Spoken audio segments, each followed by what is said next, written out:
नमस्कार, आप देख रहे हैं रफ्तार मीडिया और मैं आपके साथ प्रियंका मलिक हाजिर उत्तराखंड की तमाम छोटी बड़ी खबरों के साथ। खबरों का रुख करेंगे, लेकिन सबसे पहले एक नजर हेडलाइंस पर। उत्तराखंड में युवाओं के हाथों में होगा राजनीतिक दलों का भविष्य। राज्य में युवा वोटर्स की संख्या में हुआ इजाफा। सियासी दलों के एजेंडे में युवा वोट बैंक पर टिकी सबकी नजर। आम बजट की तैयारी में जुटी धामी सरकार। जनता से लिए जा रहे सुझाव कुमाऊं मंडल में होगा कार्यक्रम। आम जनता के अनुरूप पेश किया जाएगा आम बजट। कांग्रेस प्रदेश कार्यालय में हुई इंडिया गठबंधन के घटक दलों की बैठक। लोकसभा चुनाव की रणनीति पर हुआ मंथन। भाजपा की प्रतिक्रिया। बीजेपी से मुकाबले के लिए विपक्षी हो रहे तैयार। और मसूरी में पुलिस और बदमाश के बीच हुई मुठभेड़ के दौरान सामने आई पुलिस कर्मियों की लापरवाही। 2 दरोगा को किया सस्पेंड। आरोपी ने किया चौंकाने वाला खुलासा। हेडलाइंस के बाद बुलेटिन में खबरें विस्तार से। उत्तराखंड में चुनावी भविष्य युवाओं के हाथों में होगा और इसकी वजह यह है कि राज्य में युवा वोटर्स की संख्या में लगातार इजाफा हो रहा है। राज्य निर्वाचन आयोग ने मतदाताओं की लिस्ट जारी की है और इस लिस्ट के हिसाब से राज्य में 1 लाख से ज्यादा युवा मतदाता पहली बार वोट डालेंगे। यह रिपोर्ट देखिए।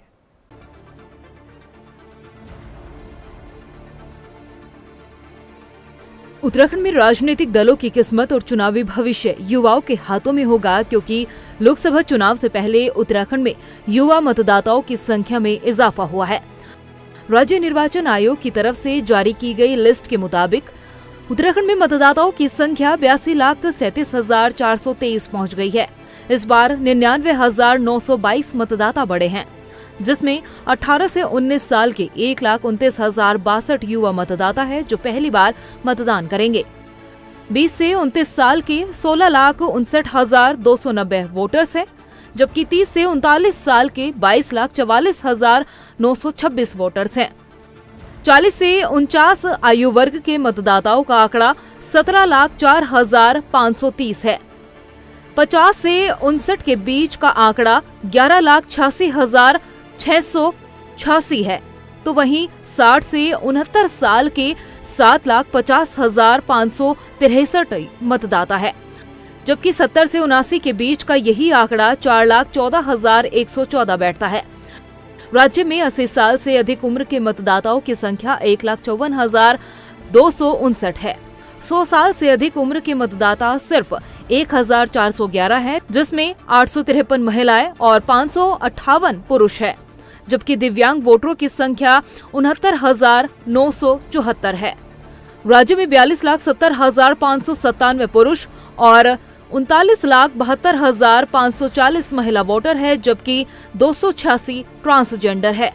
प्रदेश में सबसे अधिक देहरादून जिले में 15,30,939 मतदाता है, जबकि रुद्रप्रयाग जिले में सबसे कम 1,94,342 मतदाता है।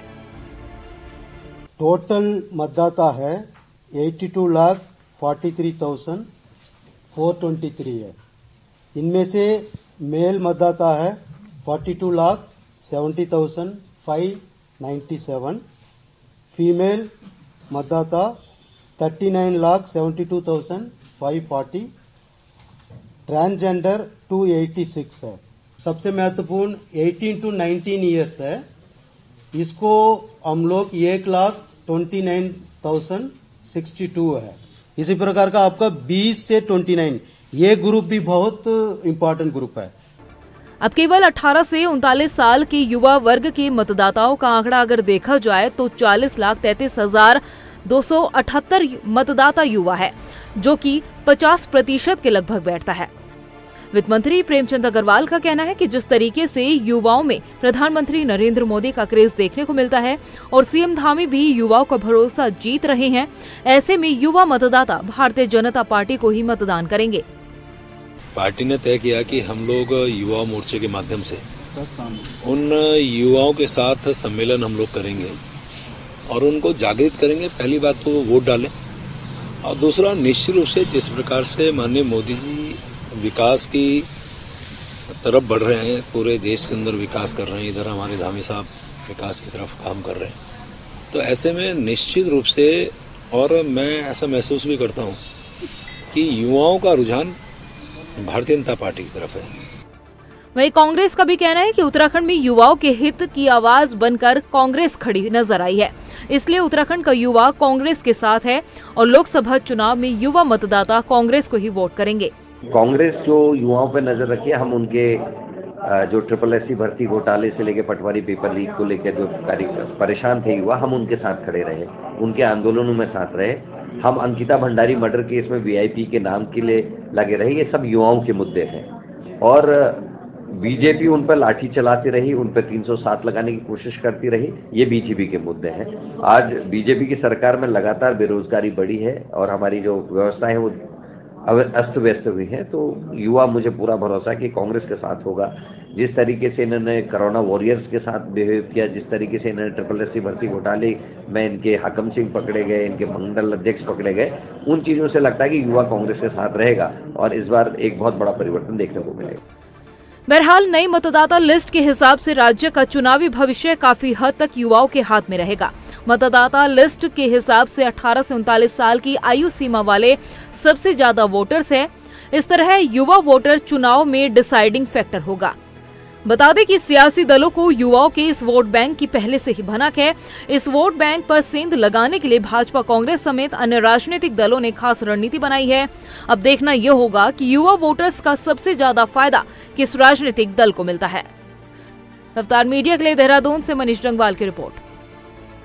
वित्तीय वर्ष 2023-24 के आम बजट को लेकर प्रदेश सरकार द्वारा आम जनता से सुझाव लिए जा रहे हैं, जिसके तहत CM आवास में भी आम जनता से सुझाव लिए गए, तो वहीं अब कुमाऊं मंडल में भी जनता से सुझाव लिए जाने हैं, जिसको लेकर कार्यक्रम आयोजित होगा। वित्त मंत्री प्रेमचंद अग्रवाल का कहना है कि आम जनता मेल और व्हाट्सएप के नंबर के जरिए भी अपनी राय दे सकते हैं। आम जनता के अनुरूप ही आम बजट को पेश किया जाना है।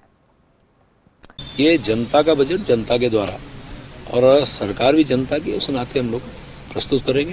उसमें चाहे जेंडर बजट की बात होगी, चाहे कृषि से संबंधित होगी या अन्य जो भी हमारे युवा साथी हैं। और वैसे भी हमारे माननीय प्रधानमंत्री जी ने जो कहा है कि 4 स्तंभों की उन्होंने बात की है। उन्होंने कहा गरीब, युवा, महिला और किसान, और इनको फोकस करते हुए इन पे विशेष हम लोग कोशिश करेंगे और इस बजट में भी हम अच्छा फिर से एक बजट लाने का प्लान। वहीं राजधानी देहरादून में कांग्रेस प्रदेश कार्यालय में इंडिया गठबंधन के घटक दलों की बैठक हुई है। बैठक में आगामी लोकसभा चुनाव के मद्देनजर रणनीति पर चर्चा की गई। इसको लेकर कांग्रेस के प्रदेश अध्यक्ष करण महारा ने बताया कि इंडिया गठबंधन केंद्र सरकार की उन सभी पॉलिसी का विरोध करता है जिससे देश कमजोर हो रहा है। करण महारा ने कहा कि आज देश में धर्म के नाम पर सिर्फ नफरत फैलाई जा रही है। आपको बता दें कि करण महारा ने आगामी चुनाव में सीट शेयरिंग के सवाल पर कहा कि यह आला कमान तय करेगा। तो इस लेवल पे नहीं होती सीट शेयरिंग का जो भी मामला होगा वो हमारा हाई कमान और इन लोगों के जो हाई कमान है वो तय करते हैं। लेकिन अपनी स्टेट की जो परिस्थिति स्थिति सबको पता है किसका कितना वोट शेयर है। बीजेपी के अगेंस्ट जिसका मैक्सिमम वोट शेयर होगा और जो बीजेपी को जिस स्टेट में हराने की स्थिति में होगा उसके साथ हम सब लोग मिलकर खड़े होंगे। उधर कैबिनेट मंत्री प्रेमचंद अग्रवाल ने विपक्ष दलों की हुई बैठक पर तंज कसा है। उन्होंने कहा है कि भाजपा जैसी शक्तिशाली पार्टी का मुकाबला करने के लिए विपक्षी दल एक होने को मजबूर है। प्रेमचंद अग्रवाल का यह भी मानना है कि इससे विपक्षी दलों को कोई फायदा नहीं होगा। और आप देखिए जो वातावरण देश के अंदर आज है, चाहे विकास को लेकर हो और चाहे हमारे यहाँ मोदी जी का जिस प्रकार से काम करने की शैली है, जो काम उन्होंने किए हैं और यहाँ हमारी सरकार काम कर रही है, तो आप कितने भी ये गठबंधन कर लें, पहली बात तो इनका यही तय नहीं होगा कि लड़ेगा कौन, इनका नेता है कौन। ऊपर यदि बात करें तो इनका प्रधानमंत्री का दावेदार है कौन, इनकी नीति क्या है, इनका ड्राफ्ट क्या है, यानी कि जो सामूहिक ड्राफ्ट ये बनाते हैं। तो कितने गठबंधन कर लें। उत्तराखंड में तो जिस प्रकार से 2014, 2019, अब हमारा ये प्रयास है कि 5 लाख मार्जिन से हम एक सीट जीते हैं। गठबंधन करते रहे। वहीं चंपावत दौरे के दौरान मुख्यमंत्री पुष्कर सिंह धामी लोहाघाट के ईजड़ा गांव पहुंचे, जहां सीएम धामी ने चंपावत भाजपा जिला के अध्यक्ष निर्मल मेहरा के आवास पर पहुंचकर पूर्व दर्जा राज्य मंत्री हयात सिंह मेहरा के निधन पर शोक व्यक्त किया।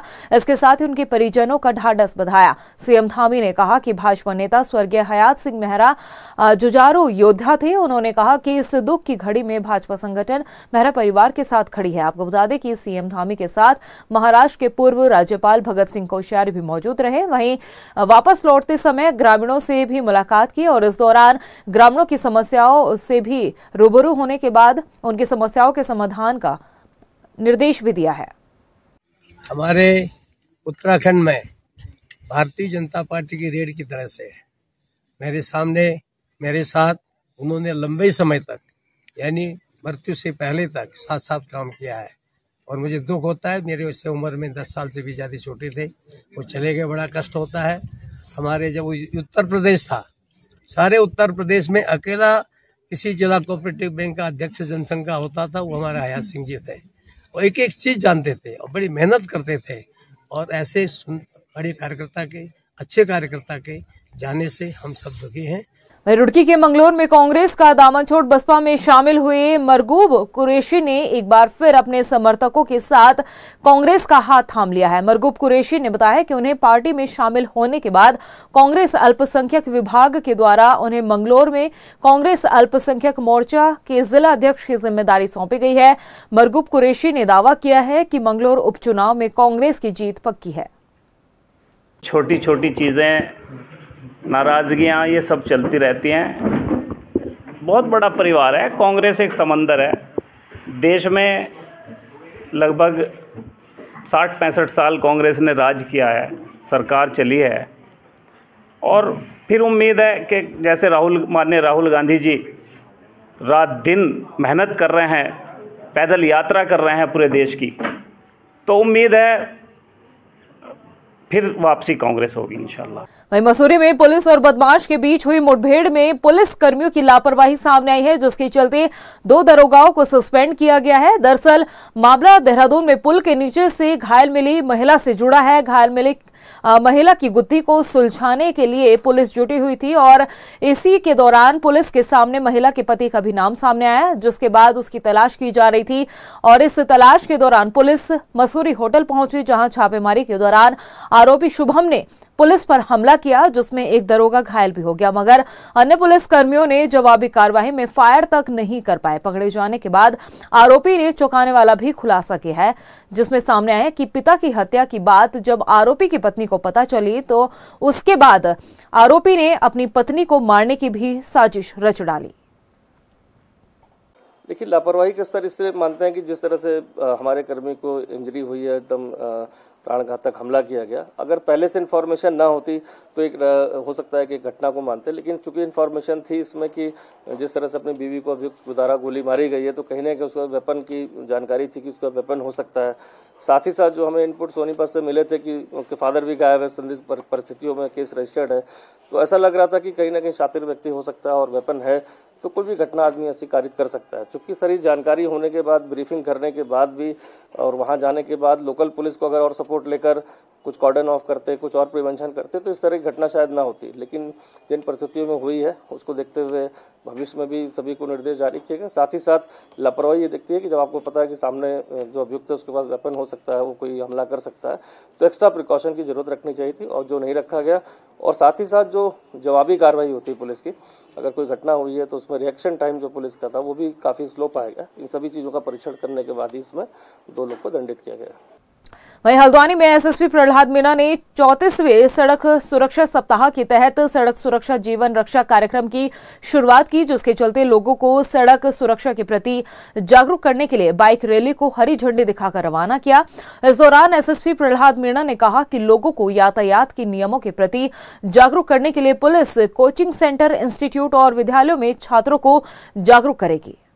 देखिए, जो हमारा सड़क सुरक्षा माह है, इसमें हम जगह जगह अलग अलग तरीके के अवेयरनेस प्रोग्राम कर रहे हैं। आज इसी क्रम में हल्द्वानी में एक वाहन रैली निकाली गई है, लेकिन इसी के साथ जैसे युवा पीढ़ी को जागरूक करने के लिए हम कोशिश कर रहे हैं कि इनके जो इंस्टीट्यूट है वहाँ जाके हम इनको ट्रैफिक रूल्स के बारे में जागरूक करें। और इसके साथ हम सोशल मीडिया का भी प्रयोग कर रहे हैं। सोशल मीडिया के माध्यम से हम समय समय पर कुछ ऐसे फ़ोटोज़ और वीडियो डालते रहते हैं जिससे लोगों को अवेयर किया जा सके। वहीं क्रिकेट के भगवान कहे जाने वाले और भारत रत्न से सम्मानित सचिन तेंदुलकर मंगलवार की दोपहर जॉली ग्रांट एयरपोर्ट पहुंचे।